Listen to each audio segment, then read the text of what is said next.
there are amazing opportunities within South Africa and outside of South Africa. I saw an opportunity myself to go to school in the United States, which definitely opened up doors for me that I've been trying to plan my whole life and trying to follow through those doors. I think what I've realized, just coming from South Africa to America as well, is South Africa gives you good foundations. I think it gives you a good way of thinking through problems, and honestly, how South Africans see the world. It gives us a good perspective. I think in South Africans also always help each other out and open doors for each other.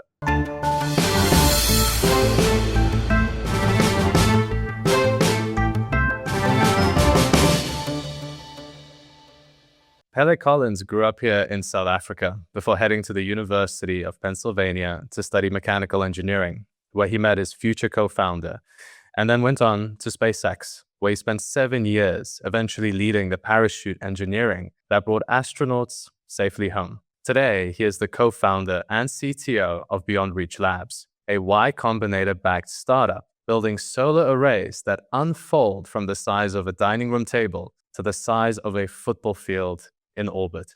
Welcome, Pelle. Thank you. Thank you for having me. Pelle, take us back. Such an exciting journey. What made you walk away from that to start Beyond Reach Labs? It's a good question. I think when I started at SpaceX, I went in with a particular mission in my mind when I was working on the Dragon program. At the time, astronauts were only flying to space on Russian spacecraft. America, since the shuttle had retired, had essentially lost the ability to fly astronauts to and from space. It was pretty sad, honestly. And I had this mission to sort of do whatever I could to help bring, as we say, human spaceflight back to America. And so played my part with the parachutes, developed that vehicle, and sort of felt like a real sense of achievement. After sort of bringing back astronauts finally, we had the first ocean splashdown since the Apollo missions, which is pretty cool on our parachutes. And I think I had achieved a lot there, and I'd learned a lot of things I wanted to learn about sort of engineering, particularly like aerospace engineering. How do you go from a concept to a space qualified piece of hardware? And then I wanted to do my own thing. And I have one of my great friends from undergrad, Mitch Fogelson, had this idea for a company, came to me, and we started talking about it, got more and more excited. And I thought, why not give it a shot? You'd only get opportunities like this probably a few times in your life to try and do your own thing. And yeah, that's kind of why I took the leap, I guess. And what's interesting is both of you are technical co-founders. In your journey with Y-Combinator, you in fact started as a software company. Can you walk us through how you transitioned? So yeah, like you said, we're both technical co-founders. We actually studied mechanical engineering together. My co-founder, Mitch, got a PhD from Carnegie Mellon, so he's definitely about as technical as a technical co-founder can get. I think we balance each other's skill set pretty well. I think Mitch sort of coming from the PhD is like theoretically and like from a theoretic standpoint, and is always like thinking of like new designs and everything else. And I have the sort of real world, I guess, industry knowledge from my time at SpaceX on how to sort of take ideas and turn them into sort of real, like I said, real spaceflight hardware.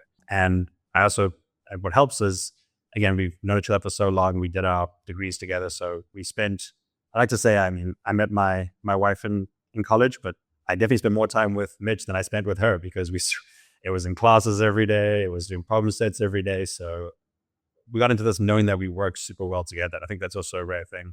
And so we know our skills are complementary. So we knew we wanted to do a company. As you mentioned, we actually did apply to Y-Combinator more as a software company.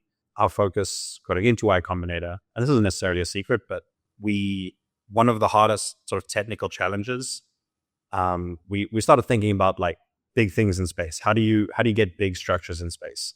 And if you think of like the ISS, International Space Station, the way that was assembled, that's the biggest thing we have in space right now, was piece by piece. So we'd send up a piece on a rocket, send up another piece, assemble those together. Eventually get enough Lego pieces, you get a big structure in space, which is amazing. The ISS is incredible. But it took something like 80 rocket launches and hundreds of billions of dollars to do it that way. So if you want to build big things in space, there's got to be a smarter way to do it.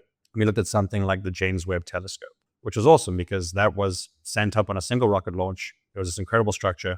And it basically did this like amazing, like unfolding origami style deployment where it folded up for launch to get small enough. And then when it got to space, basically expanded and got big.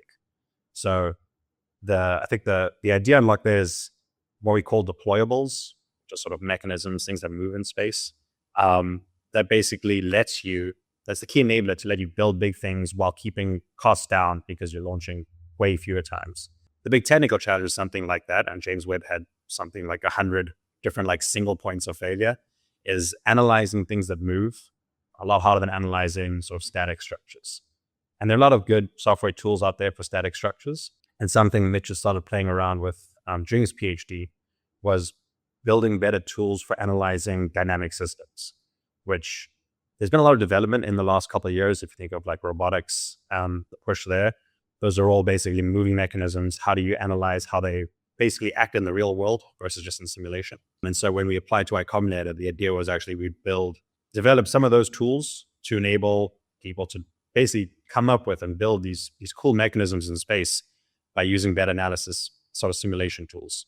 But something that Y-Combinator really pushes you to do is go out and talk to customers, as opposed to just like keep the idea to yourself. Go out and speak to people, make sure you're building something people actually want to need.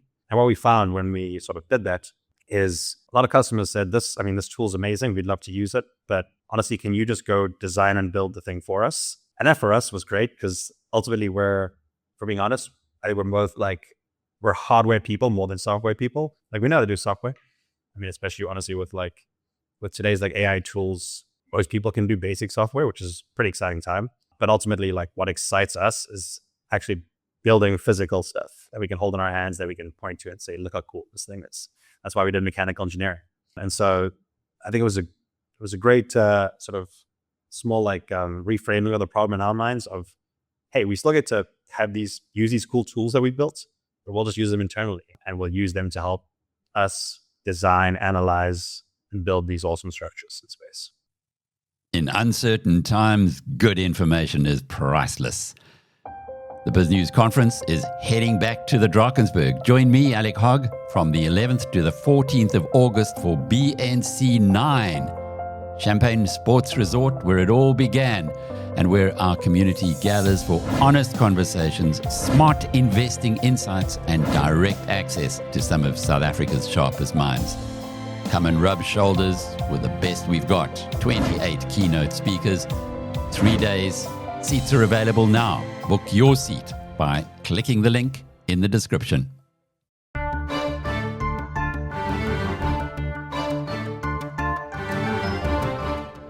Fascinating. I think your co-founder mentions it as like the Home Depot of space, where you have these deployables. A big part of that is this expansion factor and this talk around how challenging it is getting products into space in such a limited container. Talk through the origami effect and how your patented product provides rigidity as it expands, as opposed to flimsiness, which is what we currently see in the market. Yeah, absolutely. So I think from like a, I guess, more technical standpoint, right? You can always make a big structure, right? If you think of like a sheet for like a bed, right? Like a tablecloth. Like that is a big structure. Or even honestly, a good example is a parachute, right? That's a big structure, but it has no rigidity.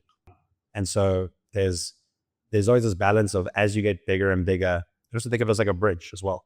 Like as the bridge gets bigger and bigger, I think we can all inherently understand that it's going to get more flimsy. It's like a ruler that you hold up. But we want bigger things. They have to be stiff and strong. Like you don't want your building falling over. You want your building to like stay up straight. And so that's where the technical challenge part is. And so we always talk about like stiffness, and we want like a big stiff structure. And this is inherently the challenge. So how do you get a big stiff structure that can fold down and be super compact? And that's where, like you said, a lot of the patterns we've developed is really thinking through and focusing on that specific problem. If you think of big stiff structures in general, like if you think of like a bridge example, it's very efficient how people use big struts, cables, all these structures, combining them in a way to make an overall very stiff structure. And so we're thinking about, how do you take those? We have the end state that we want to have, and we have the starting volume. And how do you do that transformation? I think it requires a lot of, this is where the new developments are, the technical challenges. And that's the problem that we're solving with a lot of our designs right now, which is pretty exciting. A real bottleneck. I see you're wearing the South African jersey. Really, really proud and just for the South Africans here looking and watching. What message do you have, especially to the youngsters who look up at the sky and think, I'm also interested in getting involved in something like this. You grew up here and now you're on the other side. What advice would you give to them? But no, I think there are amazing opportunities within South Africa and outside of South Africa. I saw an opportunity myself to go to school in the United States, which definitely opened up doors for me that I've been trying to plan my whole life and trying to follow through those doors. I think what I've realized, which is coming from South Africa to America as well, is South Africa gives you good foundations. I think it gives you a good way of thinking through problems, and honestly, how South Africans see the world. It gives us a good perspective. I think in humanity for sure. Like I think I do miss like the general friendliness of South Africans, especially in America. People aren't the most friendly.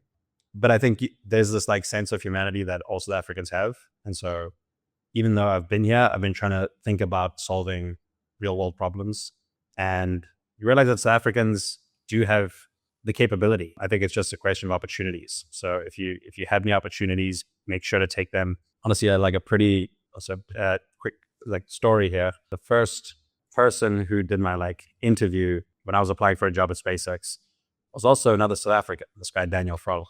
And I think he probably looked at me as like a South African, and he was like, I'm going to give this guy a shot, and I think that was like the opportunity that I needed. So South Africans also always help each other out and like open doors for each other. I guess that's my piece of advice, like seek out opportunities, take them whenever you have them. I've been very blessed, my family has, that we've been getting these opportunities, so we're trying to make the most of them. A wonderful message. Pele Collins from Johannesburg to the Launchpad. Thank you for joining us. It's Irakli.